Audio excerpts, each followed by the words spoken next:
Bienvenidos a una nueva sesión de modelado de sistemas dinámicos.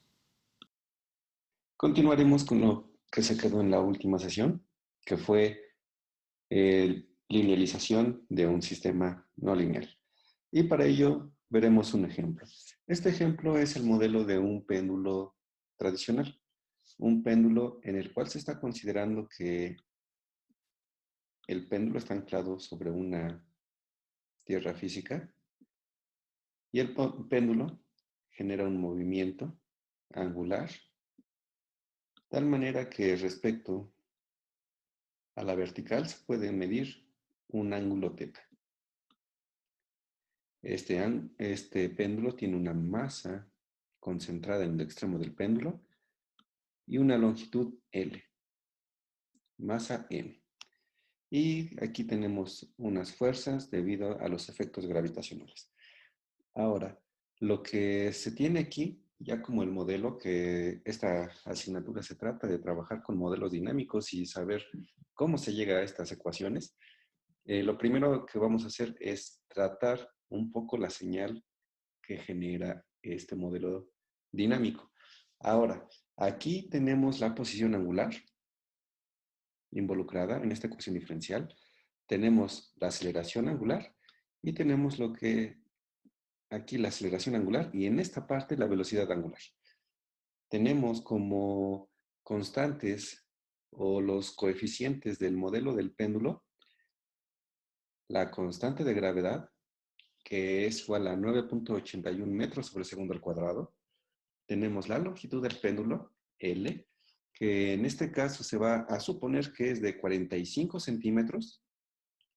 Tenemos lo que es K, que es un coeficiente de fricción viscosa, que en este caso va a ser de 0.0034 kilogramos sobre segundo, y un péndulo con una masa de 250 gramos, M.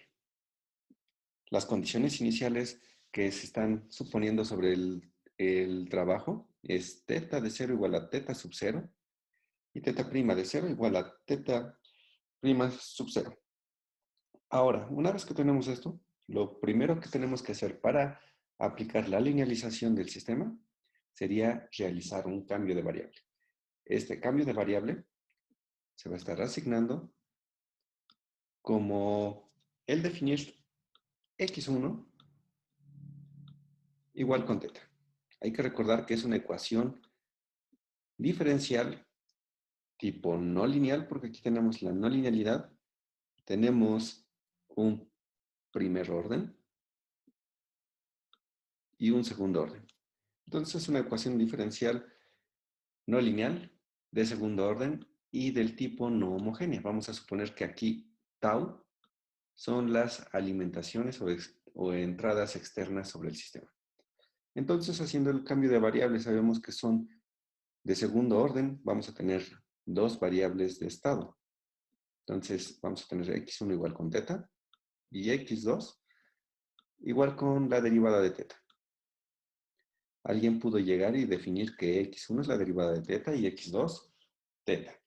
Si nosotros tenemos este cambio de variable, adicionalmente definiendo que el u sea nuestra entrada de fuerzas externas tau, entonces nosotros al tener esta representación y definimos ahora lo que es el vector estado, o el espacio estado en este caso, que va a ser un espacio de dos dimensiones, un espacio vectorial, lo podemos ver desde ese punto de vista, que este sería X, que sería el estado, y nosotros queremos representarlo en la forma estándar de un modelo no lineal, es decir, X punto igual a una función que va a depender de todas las X que estén involucradas ahí. Esta función es una función vectorial más G de X. Esta puede depender o no de X, que multiplica a U. ¿Sí? Entonces nosotros ya tenemos el espacio estado o el vector estado, que es X, que contiene X1 y X2. Eso nos implica que la derivada de x, que sería x punto, contendría a x1 punto y x2 punto en forma de un vector tipo columna. Una vez que tenemos esto, sabemos que la derivada de x1 tendría que ser la derivada de teta, pero la derivada de teta es teta punto, por lo tanto, x1 punto es igual con x2.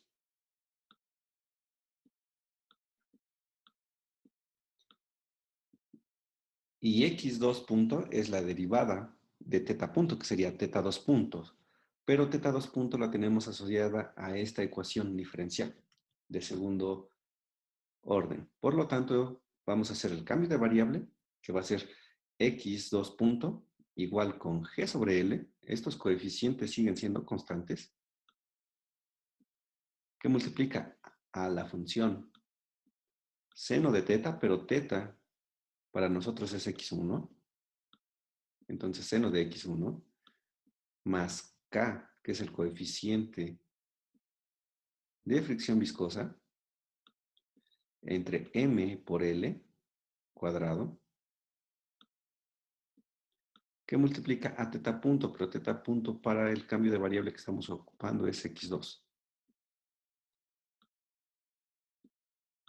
Más x1 punto solamente era x2, por lo tanto aquí tiene que haber un 0. Y en la segunda parte, en el segundo elemento de este vector, tiene que estar 1 entre m l cuadrado, que es lo que está asociado a las entradas de control U. Y con esto tenemos el espacio-estado del sistema, ¿sí? Ante condiciones iniciales x de 0, que va a ser un vector de condiciones iniciales, y lo vamos a estar asociando a x subíndice 0. Y va a tener x1 en condición inicial y x2 en condición inicial, es decir, teta 0 y teta prima 0. Una vez que tenemos esta representación, lo siguiente por hacer es linealizar, ¿sí?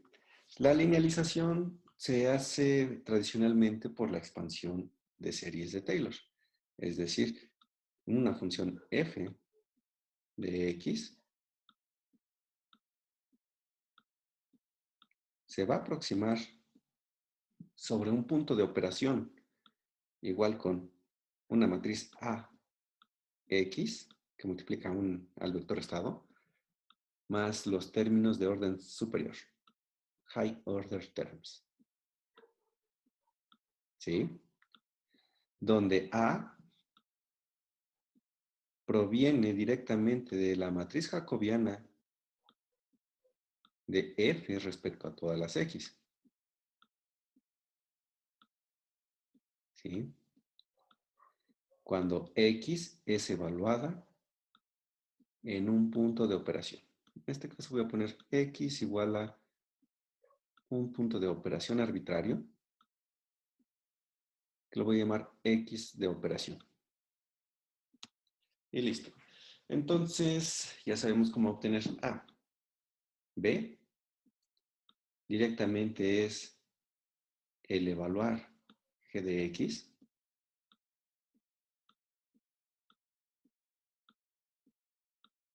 cuando x es igual al punto de operación. Pero nosotros ya sabemos quién es f de x y quién es A. Y quién es g, perdón. Entonces ya podemos encontrar con estos datos a la matriz A y B. Para ello, hay que recordar que tenemos dos variables de estado, x1 y x2. ¿Qué indica eso? Que la matriz A va a ser una matriz cuadrada de n por n, donde n es el número de variables de estado. Ahora, B. B es un vector que tiene dimensiones n por m. Ya sabemos quién es n. N es 2, porque tenemos una ecuación diferencial de segundo orden, ¿sí? Pero M va a estar asociado al número de entradas de control. En este caso solamente tenemos una. Por lo tanto, B será un vector de dimensiones R2, ¿sí? Si nosotros ya sabemos que f de x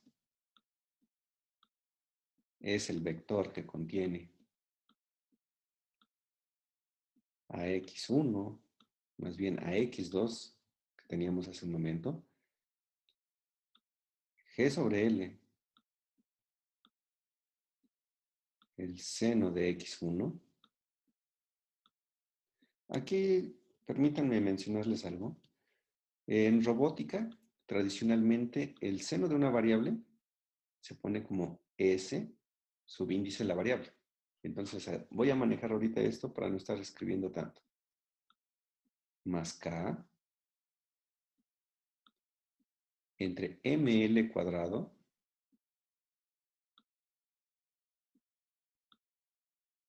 por x2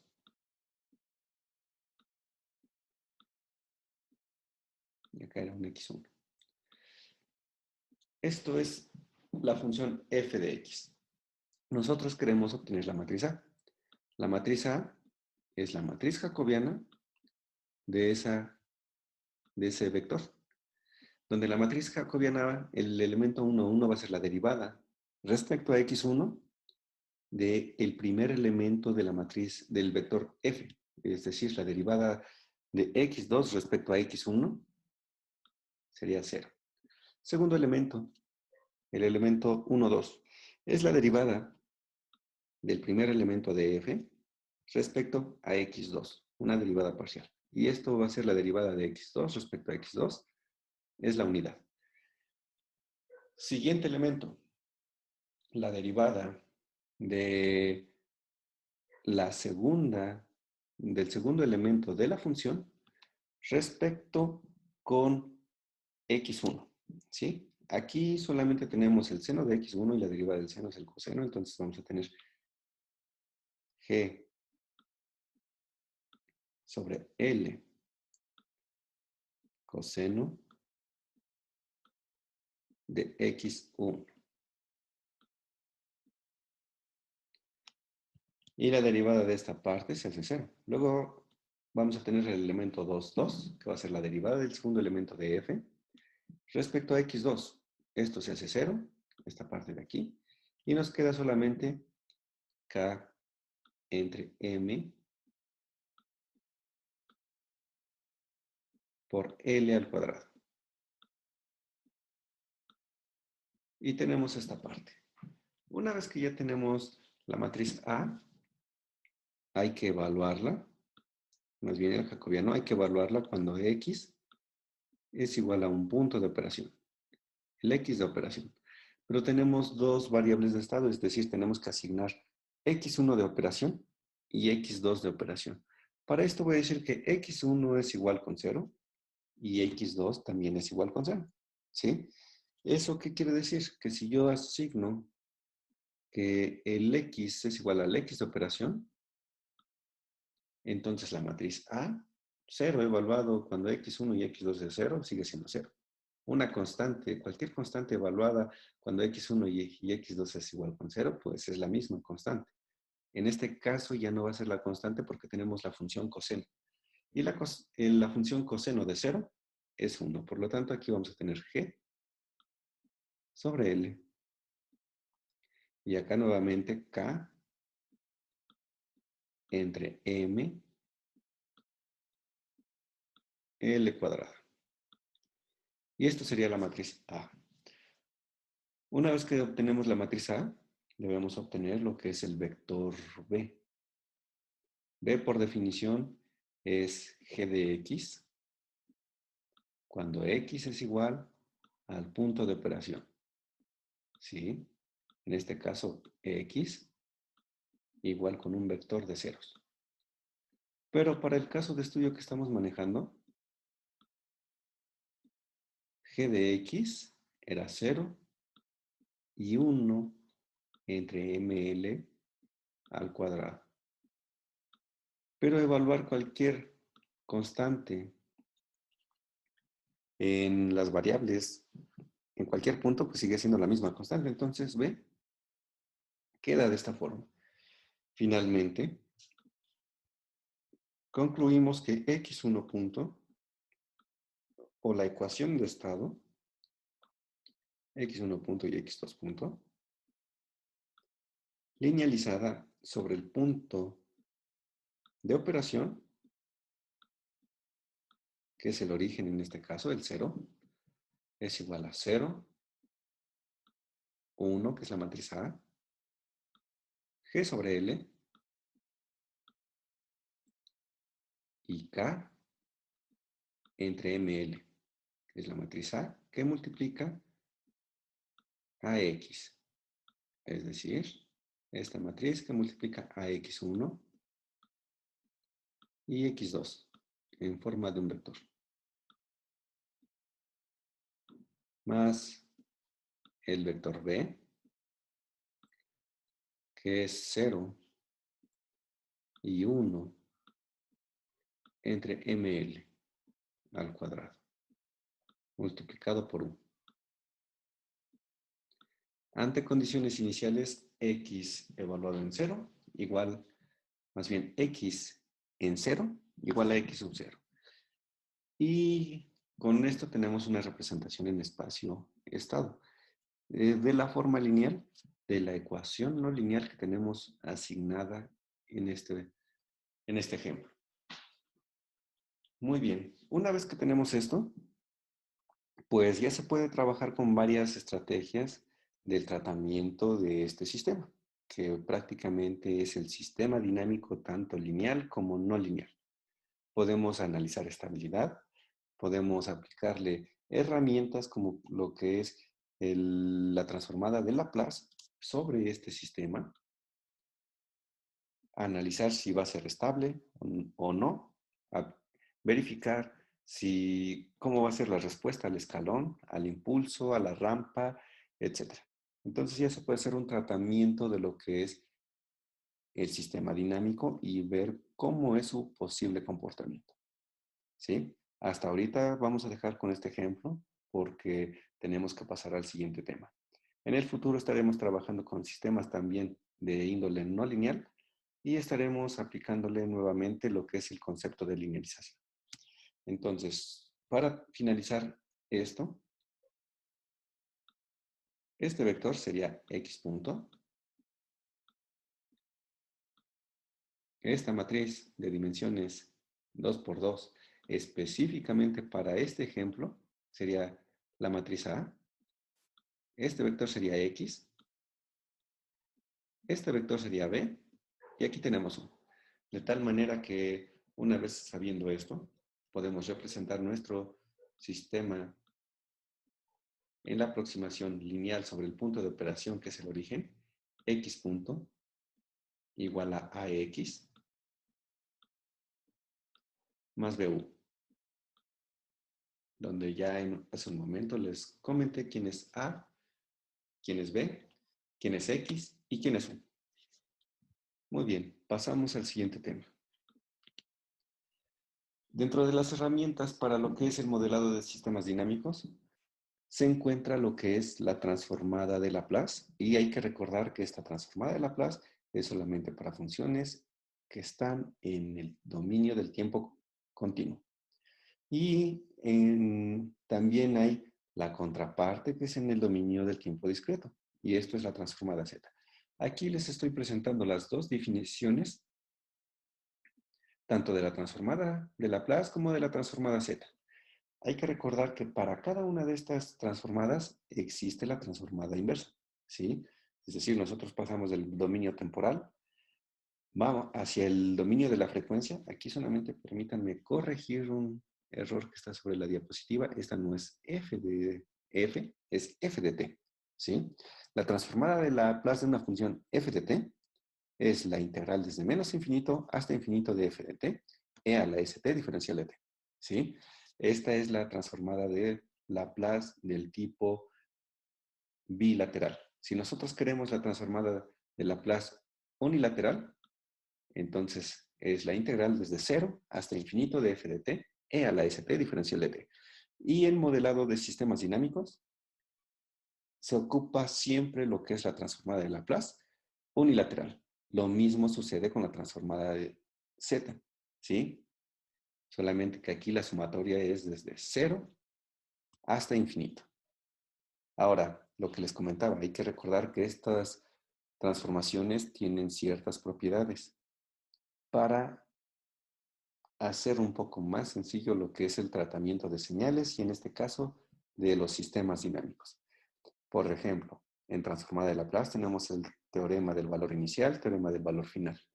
Tenemos lo que es el corrimiento sobre el tiempo, lo que es el desplazamiento sobre el tiempo, lo que es el desplazamiento sobre la frecuencia, la transformada de Laplace de una integral, de una derivada y también para la transformada z existen sus contrapartes en el dominio discreto, ¿sí? Dentro de la tarea que les dejé la ocasión anterior, se pedía la definición de la transformada de Laplace y la transformada z. Nuevamente aquí se los estoy poniendo para recordar estos conceptos. Posteriormente les dejaré que hagan un resumen de lo que es las transformadas de Laplace y z con sus propiedades. Entonces, una vez que tenemos en cuenta que estas herramientas son muy ocupadas en modelado de sistemas dinámicos, también hay que tomar en cuenta cuáles son las señales que pueden trabajar dentro de los sistemas dinámicos. Dentro de los sistemas dinámicos es común encontrar la delta de Kronecker, ¿sí? O impulso unitario. ¿Qué quiere decir? Que si nosotros tenemos una señal en el tiempo, la delta de Kronecker es una función que para todo el tiempo menor que 0 es igual con 0. Y para todo el tiempo mayor que 0 también es 0. Sin embargo, en 0 precisamente es la unidad. Y esa es la función delta de Kronecker. Y la delta de Kronecker, de la misma forma, aplica para sistemas en el dominio discreto. Solamente que en el dominio discreto estamos hablando en un tiempo discreto, en este caso, n. Y la delta de Kronecker, ahora en todos los puntos discretos del tiempo, que no sean el 0, van a valer 0. Y para el punto donde el tiempo discreto es 0, vale la unidad. Y recordando que aquí podemos tener retrasos o adelantos, es decir, n más 1 implicaría que la delta de Kronecker se da en el tiempo menos 1. ¿Sí?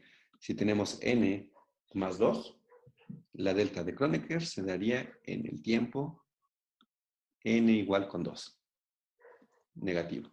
Y así sucesivamente. Si tenemos n menos 1, entonces la delta de Kronecker se daría en el tiempo n igual con 1. Si tenemos n menos 2, se daría en el tiempo n igual con 2 y así sucesivamente. Otra de las funciones que se ocupan mucho en modelado de sistemas dinámicos para su análisis es el escalón unitario. Por definición, el escalón unitario, hay que recordar que es una función que depende del tiempo directamente, y el escalón unitario nos define que esta función va a valer 0 para todo el tiempo menor que 0, y va a valer 1 para todo el tiempo superior, ¿sí? Es decir, cuando el tiempo es mayor o igual que 0. La rampa unitaria, que sería el siguiente elemento. La rampa unitaria es una función con una pendiente unitaria, ¿sí? Es decir, el mismo tiempo, pero multiplicado por lo que es el escalón unitario. Es decir, tenemos la composición de dos funciones. La primera es el escalón unitario y la segunda es la rampa de este estilo, que es la ecuación de la recta intersectada sobre el eje de las abscisas en el origen, con pendiente 1. ¿Qué quiere decir? Que cuando nosotros las estamos multiplicando, vamos a tener una señal de este estilo. Otra de las funciones que son muy ocupadas en lo que es el tratamiento de sistemas dinámicos es la función exponencial. La función exponencial pues tenemos exponenciales que pueden ser crecientes o decrecientes. E a la 0 siempre es 1. Por lo tanto, si es, en este caso, alfa es un valor positivo, tendríamos una exponencial del tipo creciente. Si alfa es negativo, tendríamos una exponencial del tipo decreciente. Y alfa nos determinaría la velocidad de crecimiento o la velocidad de decrecimiento, ¿sí? Es decir, qué tan rápido va a estar convergiendo hacia lo que es el origen. Y por lo regular, todas las funciones desde el punto de vista de sistemas dinámicos están multiplicados por lo que es el escalón unitario. Entonces, una función exponencial que está multiplicada por el escalón unitario u de t, si alfa es positiva, entonces tendríamos una señal de este estilo. Algo así. 0 y la exponencial creciente. Si alfa es negativa, entonces tendríamos todo el tiempo menos ra0 es igual con 0 y a partir del 0 una función exponencialmente decreciente. Algo así. Y por último, las señales senoidales, que aquí entra toda la gama de señales tipo senoidal, cosenoidal, que pueden tener una frecuencia natural, en este caso omega, y también pueden tener una fase. En la señal que se está presentando aquí, la fase 0, tenemos una amplitud de 1. Estas señales, la función seno de omega, es una función impar y periódica, ¿sí? Que se va a estar repitiendo la señal cada 2 veces omega pi.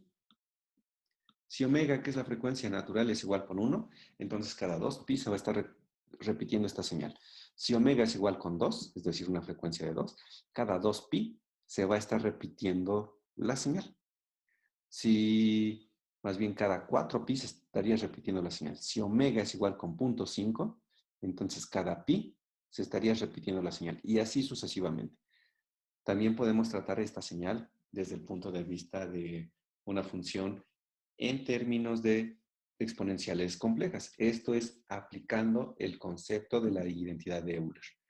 Sabiendo que la identidad de Euler nos va a decir que el seno de omega t va a ser e a la omega tj menos e a la menos omega tj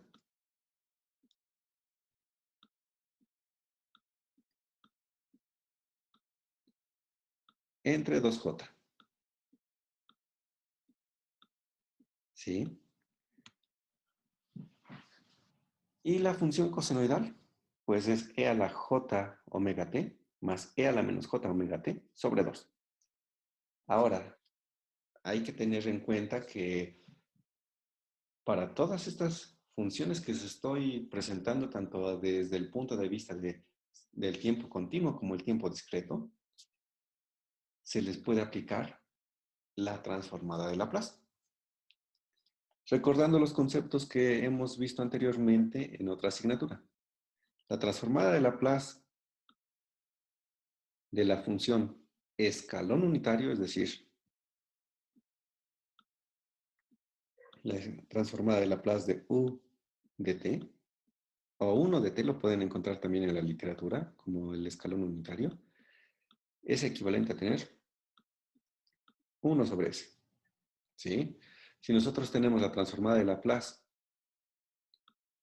ahora para lo que es la rampa unitaria, lo que vamos a tener entonces, t por 1 de t,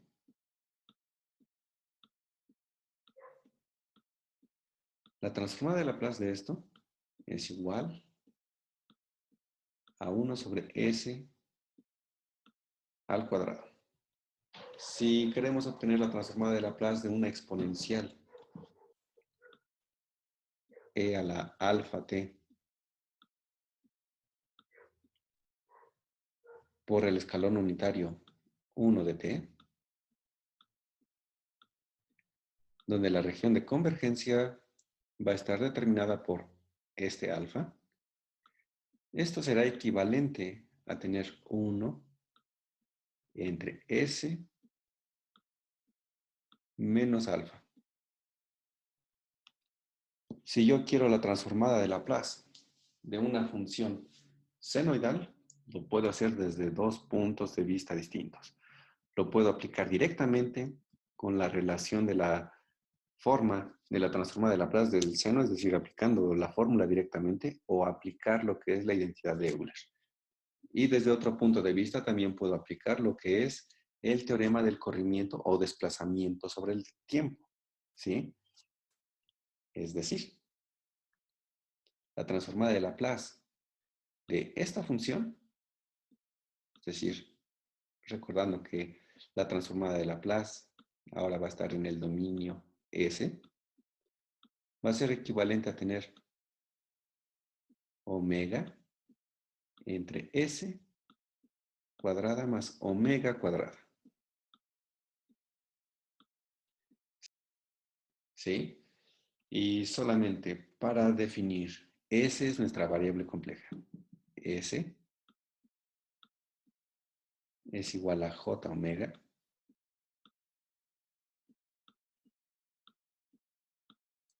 más sigma.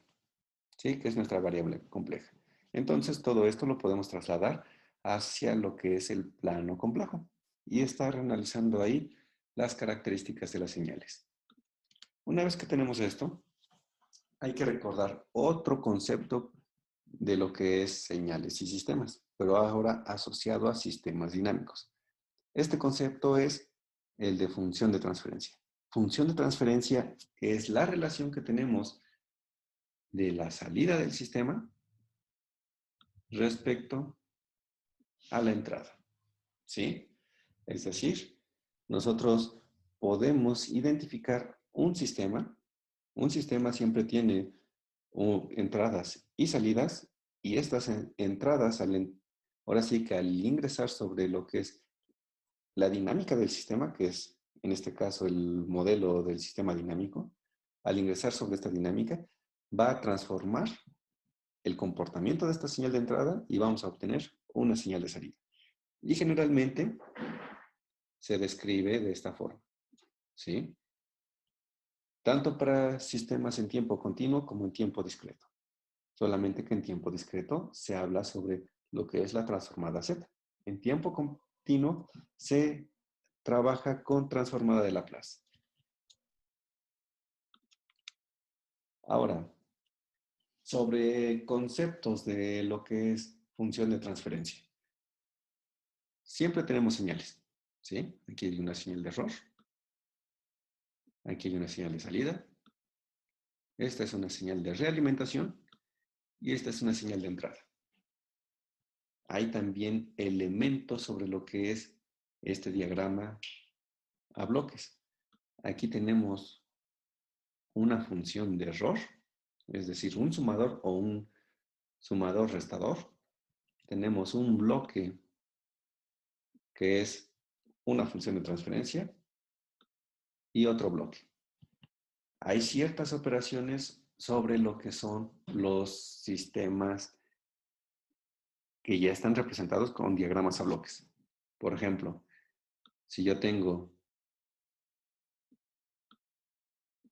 un sistema G1 interconectado con otro sistema, que lo voy a llamar G2, pues esto se puede reducir a un sistema que generaliza el comportamiento de ambos directamente como la multiplicación de G1 con G2. Es decir,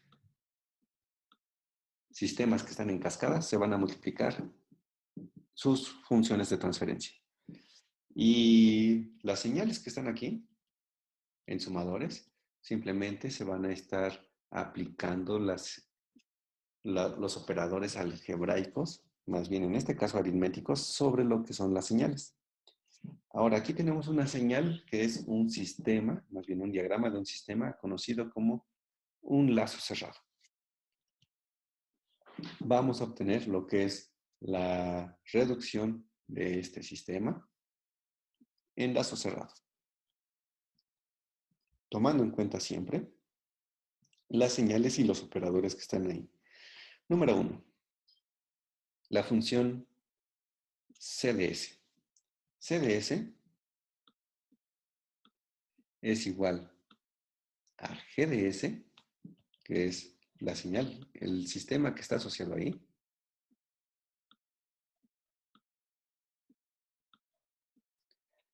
y como esta es una función de transferencia y tenemos una señal de salida y una señal de entrada, entonces la función de transferencia GDS debe ser la salida entre la entrada, es decir, CDS entre EDS.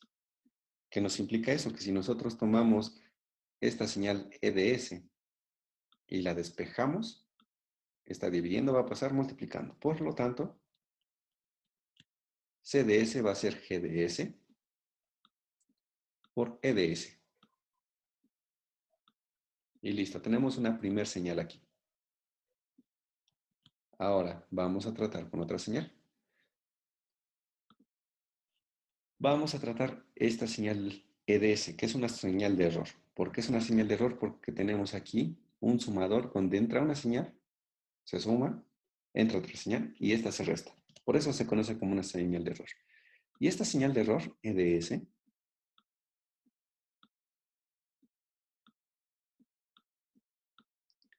es igual a RDS menos BDS.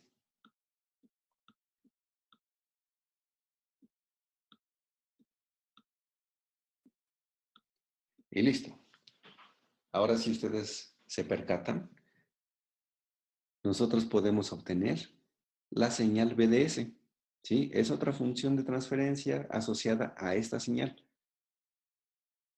Observen, es prácticamente HDS.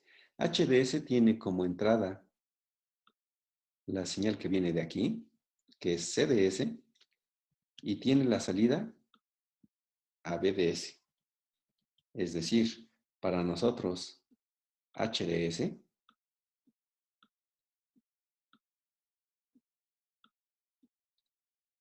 es la función de transferencia que va a estar asociada a la salida que es BDS.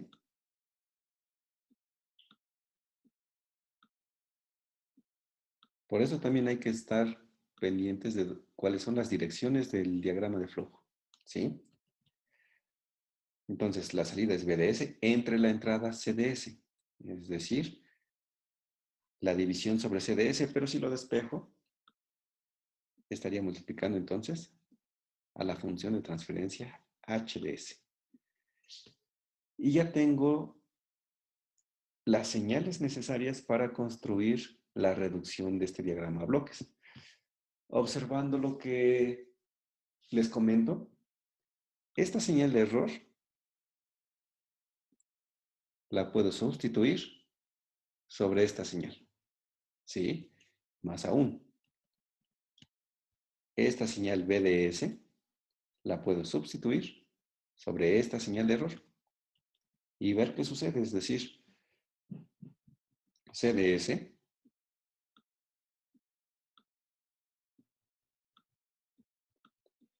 es equivalente a tener a GDS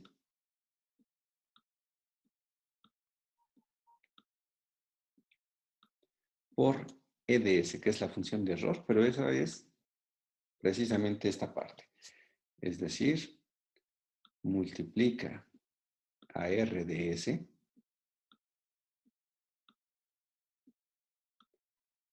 menos BDS, pero de BDS está asociada a esta expresión. Y entonces tenemos HDS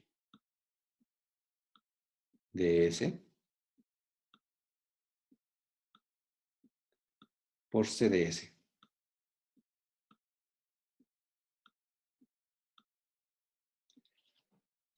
Y pues solamente se ve un poco más complicado. Sin embargo, hay que tomar en cuenta que yo quiero obtener la reducción de esta función de transferencia general, de este bloque. pero la función de transferencia asociada a todo ese diagrama bloques debe estar asociada a la salida, que es CDS, y la entrada, que en este caso es RDS, ¿sí? Entonces, si ustedes observan sobre lo que tenemos aquí, aquí tenemos CDS y también acá. Y también tenemos ARDS. Entonces, yo tengo que encontrar la forma de cómo agrupar estos términos para poder llevarlos a una forma establecida que defina lo que es la dinámica del sistema enlazo cerrado que está representada en este diagrama bloques. Es decir, lo primero que puedo hacer aquí es abrir paréntesis GDS por cada uno de los términos que están aquí. Entonces tenemos GDS por RDS menos GDS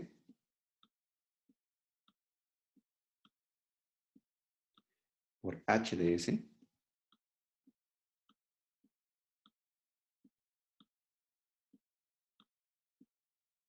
por CDS. ¿Sí?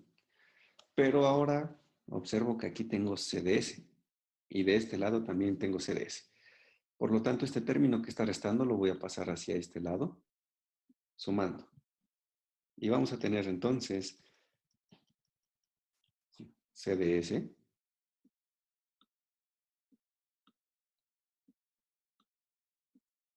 más ese término que estaba restando del otro lado, que es GDS,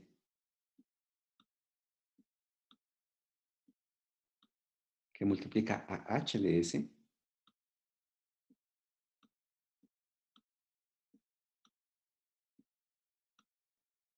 por CDS. ¿Sí?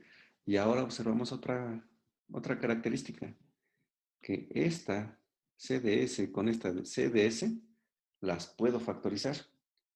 ¿Qué me va a implicar? Que si las factorizo voy a tener CDS que multiplica a 1 más GDS HDS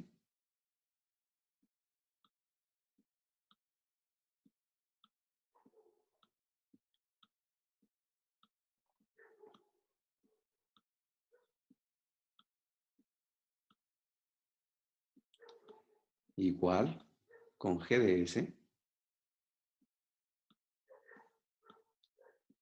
por RDS.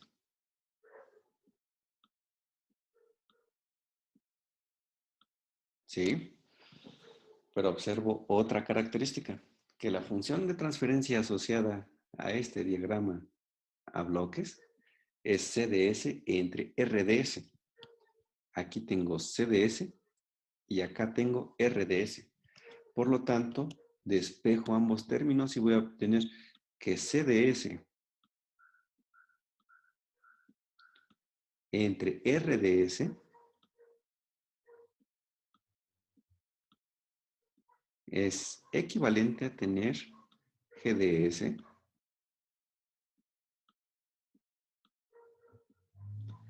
que precisamente es este término, entre 1 más GDS HDS.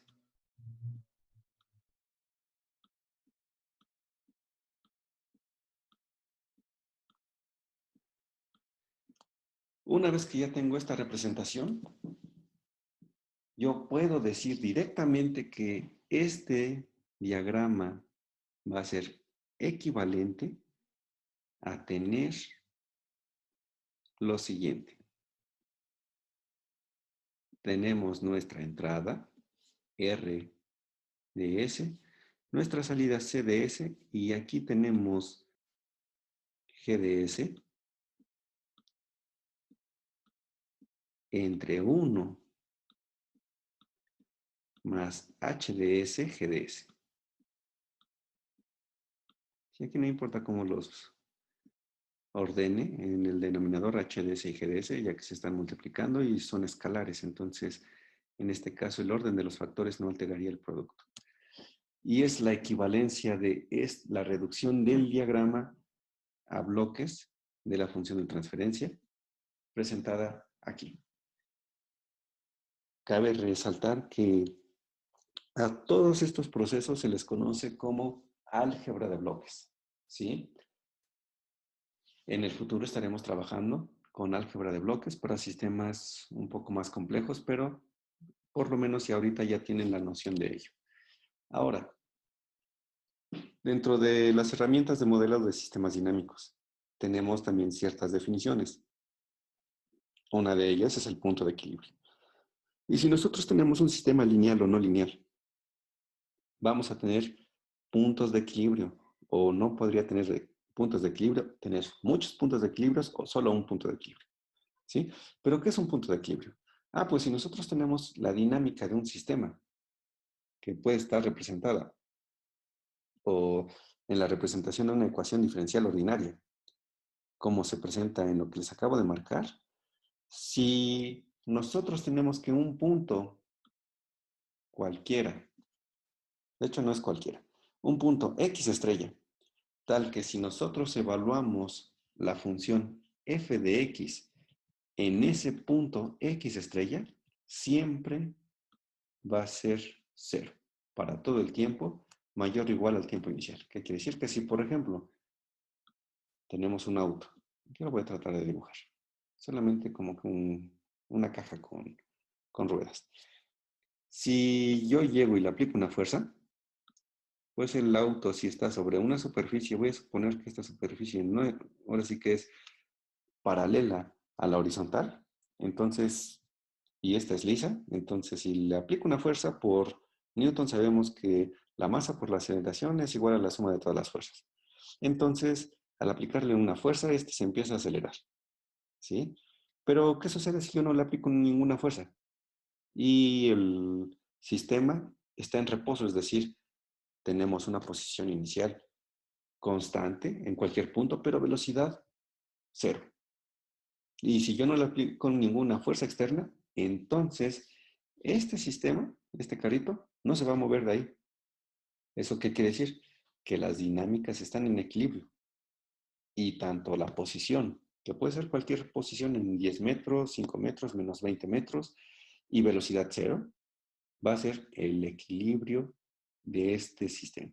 Y el punto de equilibrio sería el estado o la variable de la variable de estado asociada a las variables de estado, en este caso x1 y x2, que van a lograr que este sistema no esté en movimiento, ¿sí? Por eso se llama equilibrio. Ahora, una vez que ya conocemos el equilibrio, si nosotros asociamos este equilibrio a punto de equilibrio a otra definición que es estabilidad, esto se le conoce como estabilidad en el sentido de Lyapunov. Si para nuestra dinámica x punto igual a f de x ante condiciones iniciales x0,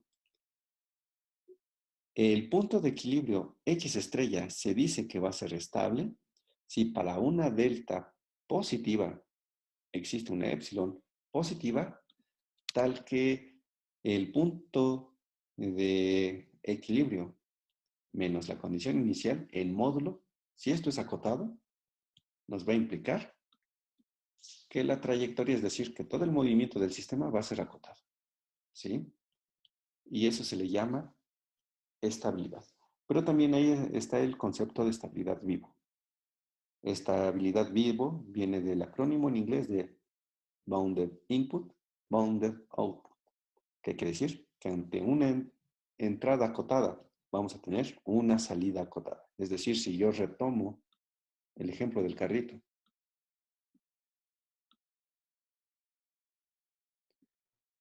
que está sobre una superficie horizontal.